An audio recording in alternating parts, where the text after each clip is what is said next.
in the financial situation of the French monarchy, because the French monarchy cannot pay those debts. As Louis sends money and troops across the Atlantic, Marie Antoinette is busy incurring debts of her own. Life at Versailles is a never-ending cycle of archaic ritual and formality. There are ceremonies for the waking of the king and queen, for dressing, for dining, for retiring to bed. To keep herself amused amidst the drudgery of ritual, Marie presides over a parade of increasingly outrageous fashion. Marie was obsessed with fashion, especially these towering hairdos that were several feet high, that took hours and hours in the construction and fit all sorts of ornaments and fruits, and to many people they seemed like an obscenity. They came to represent what was all that was wrong with her and with Versailles and that culture. Marie occupies herself with court gossip, gambling, and the staging of plays. As her expenses accumulate, Marie earns herself a nickname. Marie is given the name Madame Deficit as the country is in economic chaos, and she continues to spend as if nothing's happened on dresses and jewels and shoes, and she was the Imelda Marcos of her day. In the popular mind, there is perhaps one way in which Marie Antoinette can repay the debt. In the 7 years since their marriage, Louis and Marie have yet to produce a child. Marie was finding herself in an increasingly precarious position.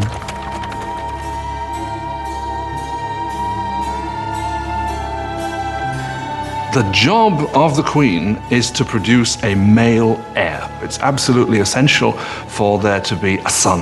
And during that time, people criticize, people are dissatisfied, people say the king should never have married this Austrian archduchess, and now she can't even produce an heir to the throne. Marie is desperate. Louis's appetite for food is unquestioned, but sex is clearly not on the menu. Maria Therese, the mother of Marie Antoinette, questioned, if a girl as gorgeous as my daughter cannot get him going, then what's going on? Louis XVI and his young wife were not able to conceive for 7 years. This cast a pall on the beginning of his reign, and because his hobby as a locksmith was well known, there were all sorts of salacious songs circulating to the effect that the locksmith was having a hard time finding the keyhole. Louis's apparent lack of virility is seen as symptomatic of a weak king. After years of frustration and mounting pressure, Louis is diagnosed with a treatable condition called phimosis. Louis had a deformity that made arousal extremely painful. Therefore, there was no consummation until there was a surgical procedure that could correct this. But he was scared to death to have it, and it took years for him to agree to have it. And when he finally did, voila. After a simple surgery, the couple is able to have their first child, Marie Therese. But there is no easy fix for the years of damage to Marie Antoinette's image. Since the early 1780s, libelles have circulated throughout the country. Pornographic satire of the king and queen. Obscene pamphlets mock Louis's impotence and portray Marie as a promiscuous harlot in a debauched and decadent court. The people's views on the monarchy are turning sour as the situation in the countryside worsens. There is a run of bad harvests, and attempts at deregulation only make things worse. As the cost of flour rises, there is a shortage of the very heart of the French diet, bread. But the hardships naturally stop at the gates of Versailles. As the court continue to live in extravagance, grievances are committed to paper. One charge is leveled directly at the royal court. "Do you know why there are so many needy people?" it cried. "It is because your luxurious existence devours in one day the substance of 1,000 men." The man behind this charge is the same young man who, only a few years earlier, had eulogized the royal couple after their coronation, Maximilien Robespierre. His voice is just one amongst a growing clamor for change, for equality, and for revolution.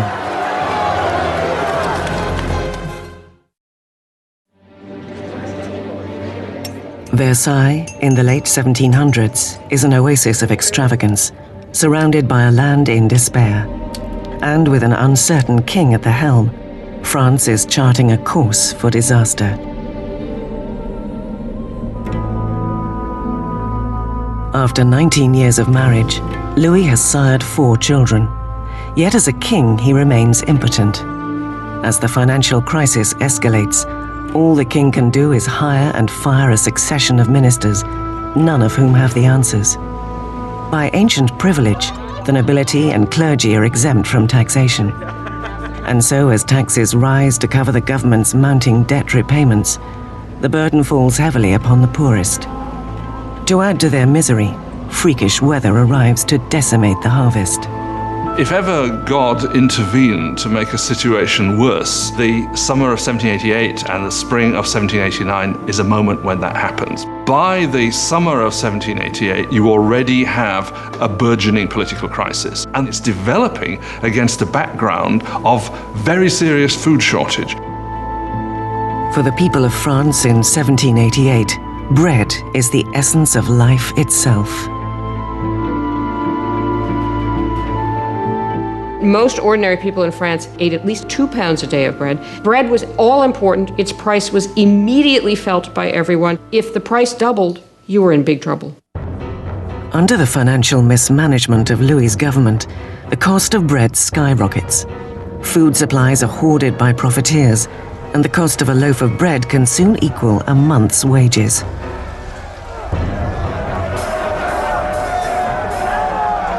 Hunger turns to rage.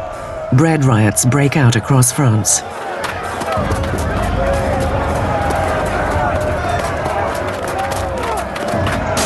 Bakeries are raided, and shopkeepers suspected of hoarding bread are lynched on the spot.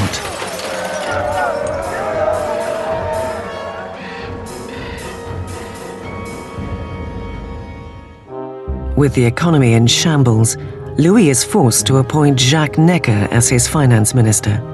An enlightened thinker, Necker is popular with the people in a way that Louis can only envy. Jacques Necker was undoubtedly the most popular minister throughout the spring of '89 because he's taken the line publicly in his writings that the government's duty is to make sure that there is enough bread and grain for everybody. Necker urges Louis to call a meeting of the traditional representative body of the kingdom, the Estates General. It will be the first time the Estates General has convened in 175 years. France was politically organized in something called the estates. The first estate was the clergy, the second estate was the nobility, and the third estate was everyone else. And by contemporary reckoning, the first 2 estates occupied 3% of the population, and the third estate 97% of the population. A lot of people felt it was very unfair for this third estate, which was most of the population, to only have 1/3 of the deputies. They felt it was very unfair that this should be a 3-chamber parliament, where 2 chambers, the nobility and the clergy, could always outvote the commoners. The 4th of May, 1789, a skilled young lawyer and politician arrives at Versailles. Maximilien Robespierre comes to stand before the Estates General as a deputy, to fight for a fair voice for the people he represents, the Third Estate. An orphan from the provinces, Robespierre had risen to academic prominence on a prestigious scholarship, becoming an eloquent speaker, prim in appearance, with never a hair nor a phrase out of place. Returning home to the town of Arras, the Enlightenment ideas he had absorbed as a student drove him to become a powerful advocate for the downtrodden. By the time he went back and started to practice as a lawyer, he was reading very widely in the Enlightenment. And Robespierre was someone who, when he was practicing law in Arras, tried to actually bring the ideas of the Enlightenment into the cases he was fighting. In the Estates General, Robespierre and his colleagues are determined to make the nobility and clergy pay taxes. Louis feels threatened by the growing radicalism of the Third Estate. After a 6-week standoff, the deputies arrive to find that they have been locked out. On June 20th, when the deputies come to their meeting and find the doors locked, they suspect a plot. They move next door to what we call a tennis court, which was really a handball court, and gather together and swear they will not stop meeting until they have a new constitution. The deputies have declared themselves to be the National Assembly, the true representatives of the people of France. The tennis court oath is one of these great symbolic moments in the history of the French Revolution. You had these people assembled in this great open space of the tennis court, raising their arms in this sort of quasi-Roman salute. And for the National Assembly, this was a moment when they realized something of their power and their dignity and saw that they really could defy France's king. In one revolutionary stand of defiance, the National Assembly is born. It will be a parliamentary body enacting the people's will and addressing their grievances. But grabbing power from the king would not be so easy as signing a simple proclamation. All of these early victories that take place at Versailles are largely paper victories, and they have no teeth to back them up. And the fear that happens, that takes over the deputies at Versailles as we approach mid-July, is that the king is gathering his forces to disperse them, to overthrow them. By July, 30,000 royal troops are taking position around Paris. To defend themselves, the people form a national guard. Les Invalides, the military hospital, is raided, and 28,000 muskets distributed. The only thing missing is gunpowder, but the people know just where to get it.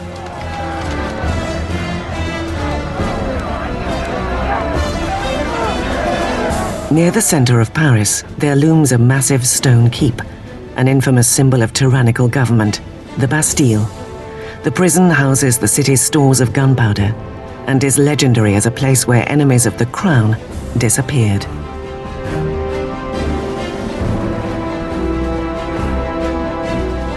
The Bastille had been the great symbol of royal despotism, the great symbol of the kings of France running beyond the just limits of their own power, a symbol of horror for the people of France. Amidst the rioting, news spreads that Louis has sacked his finance minister, the people's beloved Jacques Necker. The court holds him responsible for the revolt of the Third Estate. To the people of Paris, it appears their enemies at court are striking back. On the 14th of July, crowds band together, identifying themselves with a rosette, red and blue for the colors of Paris, separated by white, the color of the House of Bourbon. The tricolor is born. From the feverish crowd, a voice cries out, "To the Bastille!" Attacking the Bastille means that the people of Paris are saying, you cannot get rid of the new National Assembly. The people are acting, they're arming themselves, and they're basically saying, we take the side of the revolution. The governor of the Bastille, the Marquis de Launay, tries to secure the prison when he learns of the approaching mob. He mounts a hopeless defense with only 32 guards. The marauders storm the fortress and tear into the soldiers with knives and pikes. Finally, Governor de Launay surrenders, but the enraged mob engulfs him, dragging him into the streets. The jeering horde kicks and stabs at him until his pleas for death are answered.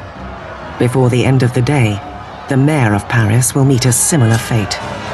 A revolutionary tradition is born. De Launay's severed head is paraded on a pike to the delight of the crowd.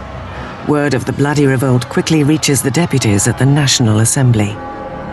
Well, the deputies in the National Assembly do not immediately condemn this act of violence. In fact, they accept it. And it was this acceptance of popular violence that, in some people's view, created a pattern that was to have catastrophic consequences for the unfolding of the revolution. With the smoke still clearing over the Bastille, Louis XVI returns from a hunting trip. In his diary, under the date 14th of July, 1789, he writes, "Nothing," a reference to his unsuccessful hunt. Then an aide brings news of the fall of the Bastille. Is it a revolt? Asks the